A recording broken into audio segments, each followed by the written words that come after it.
اے اہل زمانہ قدر کرو، نایاب نہ ہوں کمیاب ہیں ہم۔ مولانا اشرف علی تھانوی رحمۃ اللہ علیہ، جو حکیم الامت کے نام سے مشہور تھے، برصغیر ہند و پاک کے ایک ایسے عالم دین تھے جنہوں نے 20ویں صدی میں ہندوستانی مسلمانوں پر اپنے گہرے نقوش چھوڑے ہیں۔ مولانا اشرف علی تھانوی ایک بہترین مفسر، ایک نامور مصنف اور ایک جید عالم دین ہونے کے ساتھ ساتھ ایک ایسے صوفی اور بزرگ تھے جن کے ہاتھوں پر بڑے بڑے اسلامک اسکالرز جیسے علامہ سید سلیمان ندوی اور مولانا عبد الماجد دریابادی مفسر قرآن وغیرہ نے بیعت کی تھی۔ چنانچہ شاعر مشرق علامہ اقبال مولانا اشرف علی تھانوی کے بارے میں کہتے ہیں کہ آپ علم میں ایک اتھارٹی تھے۔ مولانا اشرف علی تھانوی اتر پردیش کے مظفر نگر ضلع کے تھانہ بھون میں 1863 عیسوی کو پیدا ہوئے۔ ماں کا انتقال 5 سال کی عمر میں ہو گیا۔ آپ کے والد نے آپ کی پرورش و پرداخت کی ذمہ داری بخوبی نبھائی۔ ابتدائی تعلیم حاصل کرنے کے بعد دارالعلوم دیوبند میں داخلہ لے لیا، جہاں سے 1883 عیسوی میں فراغت حاصل کی۔ اس کے بعد کانپور کے مدرسہ فیض عام میں ایک مدت تک درس و تدریس اور تعلیم و تربیت کے ساتھ ساتھ دعوتی اور اصلاحی امور میں مشغول رہے، جس کی وجہ سے آپ کی شہرت دور دور تک پھیل گئی۔ مولانا اشرف علی تھانوی دور دراز کے شہر اور گاؤں میں گھوم گھوم کر نہ صرف تقریریں کرتے بلکہ ان کو پرنٹ کرا کر کے بھی تقسیم کرایا کرتے۔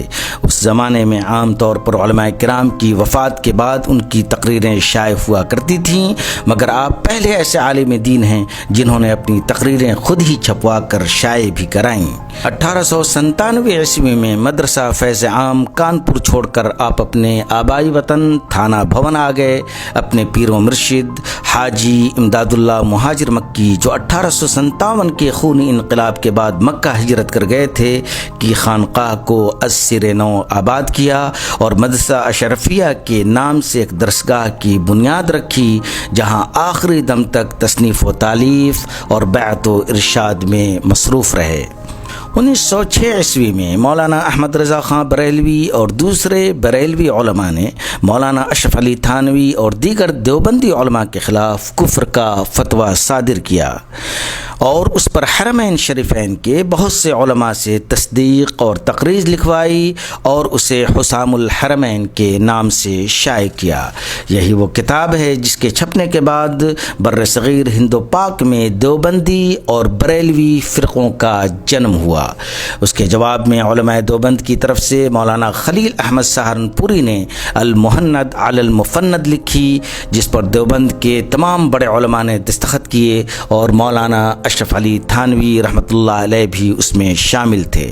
کتاب عربی زبان میں حجاز میں شائع ہوئی اور دیوبندی فکر پر اعتراضات کے جوابات دیے گئے، جس کے نتیجے میں بعض علماء حجاز نے اپنے موقف سے رجوع بھی کیا، جو المہند کے اخیر میں شامل کیا گیا۔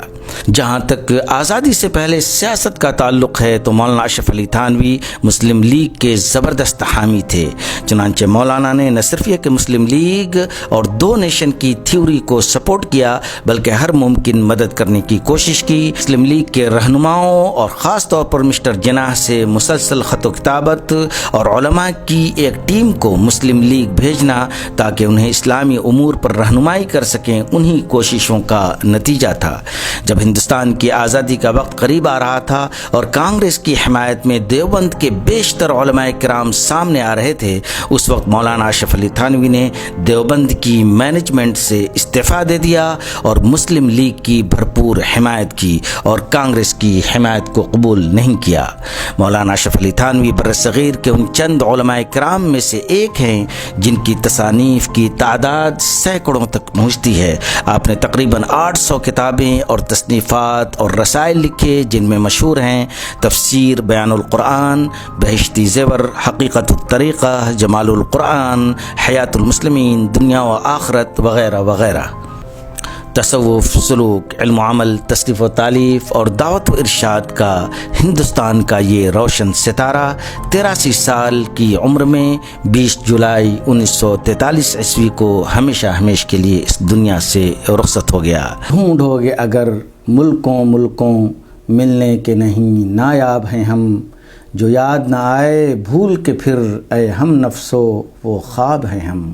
اللہ تعالی مولانا اشرف علی تھانوی رحمۃ اللہ علیہ کی قبر کو نور سے منور کر دے، آمین۔